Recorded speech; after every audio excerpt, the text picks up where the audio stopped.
He ran the most successful car theft ring in American history. He's a mastermind. He led a major enterprise that enabled him to make millions and millions of dollars. His tightly controlled organization stole thousands of luxury vehicles. They do it in a matter of moments. They are sophisticated. They know the latest technology on these high-end cars. The police couldn't stop him. He had tremendous discipline. This is what made him very good. And we had no idea who he was. Find out how he did it. Next on Masterminds.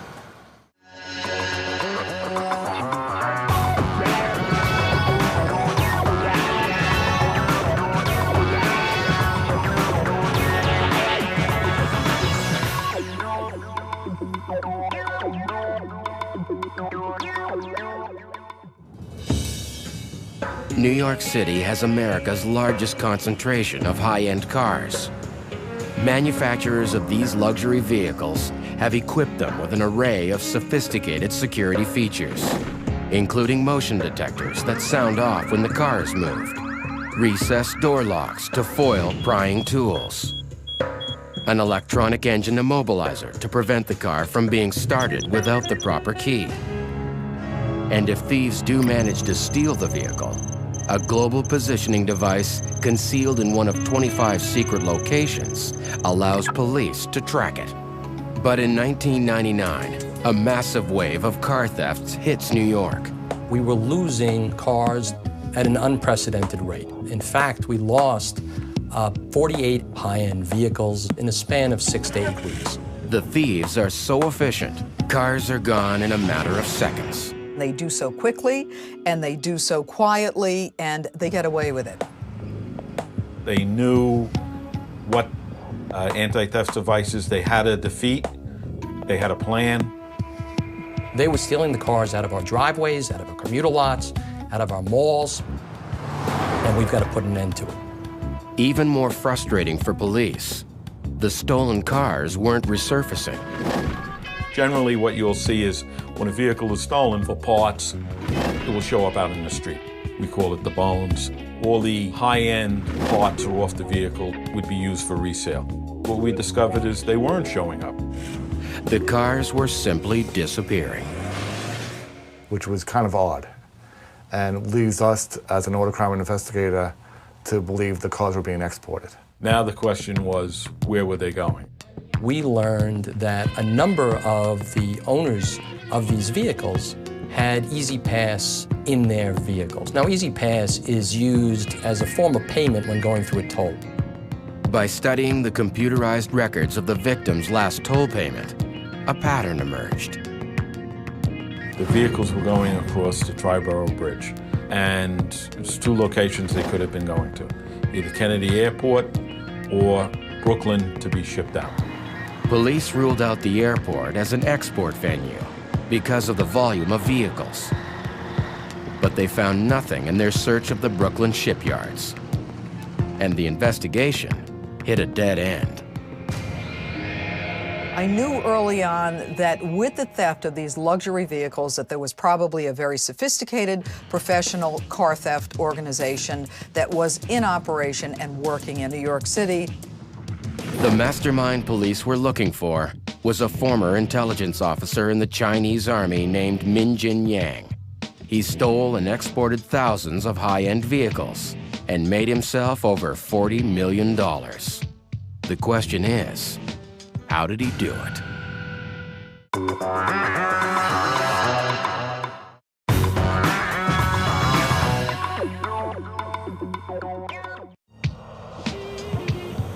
Former Chinese Army intelligence officer Min Jin Yang's career as America's greatest car thief starts 5,000 miles from the U.S.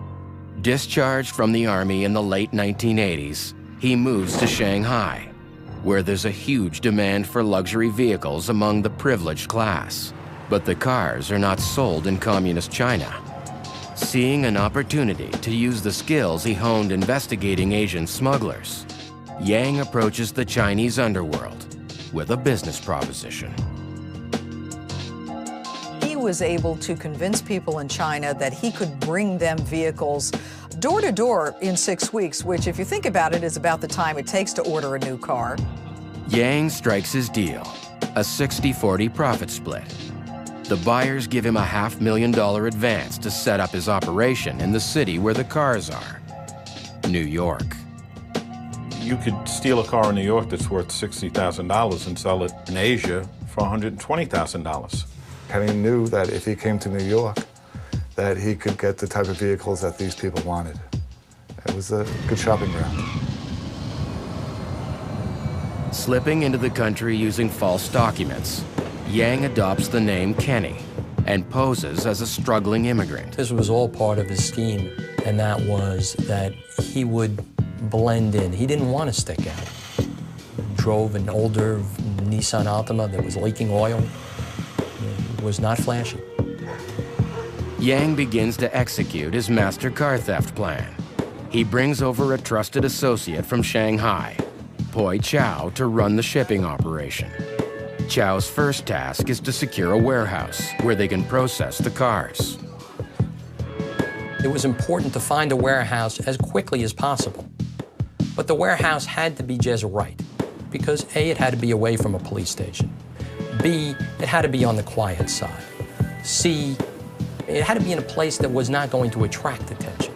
After weeks of searching, Chow finds the perfect location. Yang instructs him to lease the warehouse. They created a dummy corporation called MSK Group. And the purpose of having a dummy corporation was that if, in fact, there was an investigation of MSK Group, it would not come back to Ken Yang. He tried to separate himself so that if, in fact, the walls came down, he would be protected. Yang then recruits more trusted Chinese associates. Those individuals were brought in by a Chinese organization out of Vancouver. They worked in the warehouse. They camouflage the operation as a food company by loading in dry goods near the doors. Then they outfit the building with a surveillance system. Yang is now ready for the next step, finding the best car thieves in New York. He didn't get his hands that dirty, but at the same time, he knew who to hire on the street to steal these vehicles. Yang talent scouts an accomplished New York car thief known only as Dean. He met Dean at an auction for salvage vehicles, developed a relationship with him, and then it was Dean who actually procured the professional car thieves. He just wanted me to deal with the car thieves, then I deal with him. That's how it all started. Dean knew a lot of individuals that would steal cars. One of his closest confidants was an individual by the name of Mario Lopez. It was basically a four-part group. One part of the group was Dean passing along the orders to Mario Lopez, who then organized the theft of the vehicles. And the last part of the group was Asian-dominated shipping vehicles out. Yang has created an organization that leaves him unknown to all but his closest lieutenants. With every piece now in place, he gives the order for the thefts to begin. They would target high-end shopping malls, residential streets, commuter parking lots. Mario was capable of stealing a car at any time, at any place, and he did. Once the right car is found, Mario and his gang go to work. You open the door, it will shut down the computer. So you would have to break the glass, go in through the window. Lopez is a specialist at using computers to bypass security systems. He reprograms the car's engine immobilizer, allowing him to start the vehicle with a stolen generic dealer key. Dean's crew was very knowledgeable in the theft of high-end vehicles, and they did it very quick. The whole operation of stealing a car would only take maybe 1 or 2 minutes. With all of the anti-theft features now disabled, Lopez hands the car off. Mario stole numerous cars and kept on passing them off to backup drivers. After they stole the car, they would bring it to a good neighborhood where those types of cars wouldn't stick out. Yang instructs the thieves to electronically scan the car to determine if it is equipped with a global positioning device. Basically sends out a signal and lets the police know the location of the vehicles. The global positioning device is removed and discarded. But in case it's already been activated, the thieves leave the car. What Ken mandated was that all these vehicles had to be cooled down a couple of days. And once that vehicle sat there for 2 days, they knew the police weren't looking for it. Yang then orders Dean to have the car brought to the warehouse. This stage is also under his careful control. The delivery took place around rush hour. He wanted the cars to be part of the commute. Dean is instructed to have the drivers leave the cars a few blocks from the building. He doesn't want the car thieves to know where the warehouse is at. That's the main reason of parking the cars a couple blocks away. So only Dean and Mario would bring cars into the warehouse. But Yang has designed one final test to make sure the police haven't followed the vehicles. He has Dean continuously circle the block in the stolen car. They call it square the block. If somebody is following you, it becomes very obvious if they keep on making the same right turn or left turn that you're making. A second scout car circles a wider area, also on the alert for police. They had video cameras outside the warehouse, and they had monitors in the interior of the warehouse that they could look at, and they could monitor the traffic. He would have his guys bring the car into the warehouse when he feels that it's safe. From his vantage point on the street, Yang instructs Chow to open the warehouse loading bay. When the gates were opened, the vehicles were brought into the warehouse and the gate was closed. Now the warehouse team takes over. If the thieves did any damage to the vehicle, that would be fixed at the warehouse. They would actually repair the locks and cut keys. That vehicle, when it was shipped, was in showroom condition. The next step is to load the vehicles into Land Sea containers that Yang has had delivered to the warehouse. These guys were very skilled. They used a couple of ramps to essentially load these cars into containers. Knowing the exact size of each stolen car, Kenny designs the perfect system for packing them. They would build a frame around it out of 2x4s and actually drive another vehicle underneath it. These cars were not moving around. They did not want to damage the merchandise. After gauging the exact weight of the packed container, Yang forges convincing manifests for the shipment. It would list as food product. The weight of the product would match the weight of what they were shipping. Once the container left the warehouse, it was trucked over to New Jersey. And in New Jersey, the container was put on a train, railed across the United States to California, and then put on a ship. The vessel heads for the East China Sea, where it's met by another ship. The containers are covertly transferred, then delivered to China, along with new manifests that detail their real contents. With military precision, Yang lands thousands of luxury vehicles. But a simple traffic accident will soon threaten to bring his multi-million-dollar operation to a screeching halt. For the past 5 years, Ken Yang has made millions smuggling stolen cars to China. But the demand for these vehicles is outstripping his ability to steal them. To boost the supply, he has Dean order Mario Lopez to start hitting car dealerships. Mario would go in, he would scout the dealership, take a test drive. He would spot where the car salesman would go to get the key out of the locked box. Several nights later, Mario returns to the dealership. And Mario would break in, go right to the box because now he knew where it was. Take the keys. Mario's steel crew is waiting. In minutes, 7 new luxury cars are driven off the lot.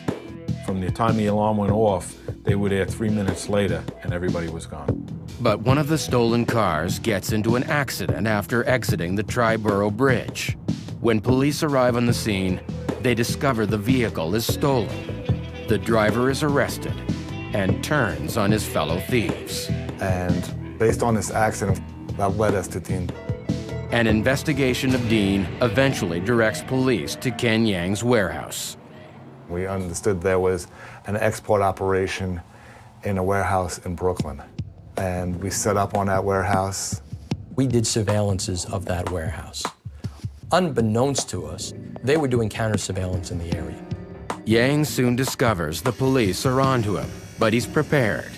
His operation is designed to fold quickly. Ken had tremendous discipline. This is what made him very good. He felt that we were onto him, he just disappeared. When police make their move, they find the warehouse abandoned. The warehouse basically was emptied, and he was gone. And we had no idea who he was, where he went to, or anything. Everything goes quiet. But police put a tap on Dean's phone. What we would hear on the phone would be, people would always be asking Dean, when are the Asians coming back? When are the Asians coming back? Hoping to take down the whole organization, the police hold off on arresting Dean. On the one hand, we wanted to build a case against as many professional car thieves as we could. On the other hand, we wanted to learn where the vehicles were going, ultimately. 6 months later, Yang resurfaces. Basically, Ken comes back to New York. He makes a phone call to Dean. It's a very cryptic phone call. I'm back. I have an order for 260. Fearing he's being tapped, he orders the gang to keep changing their phones. These are individuals who are very sophisticated. They were involved in disposing of cell phones, so even though we were up on 14 wires at one point, we had to constantly change and amend the wires, which requires court approval to keep up with their disposing of their cell phones. We knew who they called, so we waited for them to call, say, a parent or a girlfriend from the next phone. And that would give us the number of the phone they were currently using. And then we would get a wiretap on that phone. He thought that by changing cell phones, by not using his address, that he could hide his identity. His cronies constantly made mistakes by alluding to where they would have lunch. Police send an Asian undercover officer to Yang's business lunches. For the first time, they get a look at the mastermind. We could listen into the conversations. It gave us a window into the world of Ken Yang and his group. And so when we learned that they were looking at this warehouse, we sprung into action. Kenny was setting up to fulfill another order. We were setting up to catch him. We knew that we did not want police presence in the area if we could help it. So instead, what we did is we mounted cameras. We mounted cameras on telephone poles, we mounted cameras on buildings. Police even managed to put a locating device into one of the containers to find out where the cars are going. We worked with the New York State Police, the New York City Police Department, local police. I mean, this was an effort that was years in the making, so we had all of our bases covered. For the first time, police have Ken Yang clearly in their sights. But unaware of their surveillance, Yang continues to ramp up operations with an ingenious scheme that targets parking garages. Most parking garages in Manhattan, you leave the keys with the car. This way they can't move the vehicle around if another car has to get out. Now, parking garage attendants in Manhattan don't make a lot of money. Mario Lopez had formed an alliance with a parking garage attendant, and a deal was hatched for Mario Lopez to steal a number of cars from that garage. They would pay him $500 for the most high-end cars that he had in his garage. So the time was arranged. After getting the keys to these vehicles from the parking attendant, they duct taped him and they left him in the garage. They then drove away with 7 cars.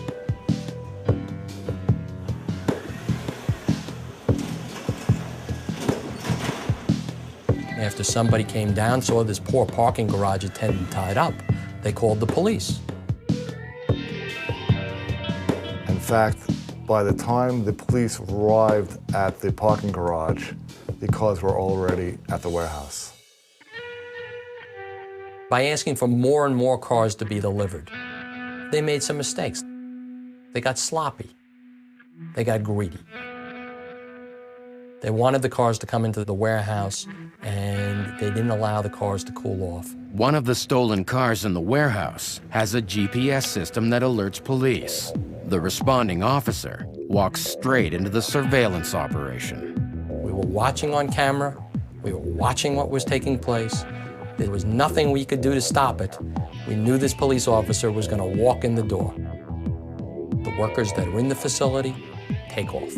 So at this point, we realized we had to act, and we had to act fast. We set up on Kenny's house. We had a car on each corner and one car down a block. A Oriental gentleman leaves the house. We ID'd him as Kenny. At that point, a decision was made to stop him. Ken Yang is arrested and charged with multiple counts of car theft.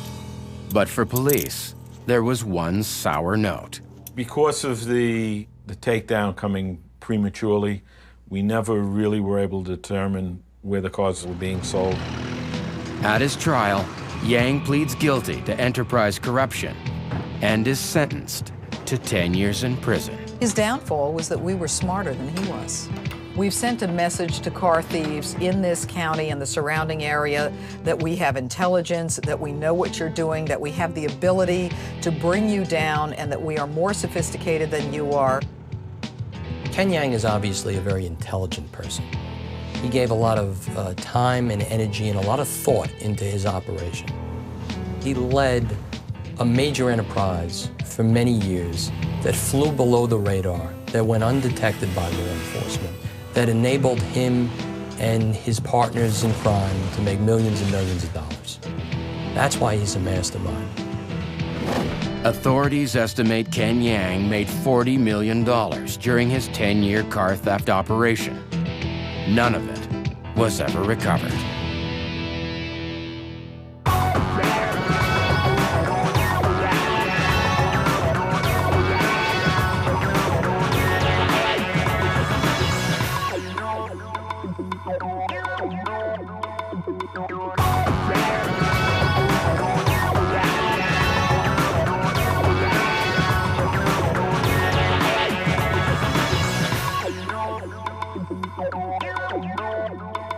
Thank you.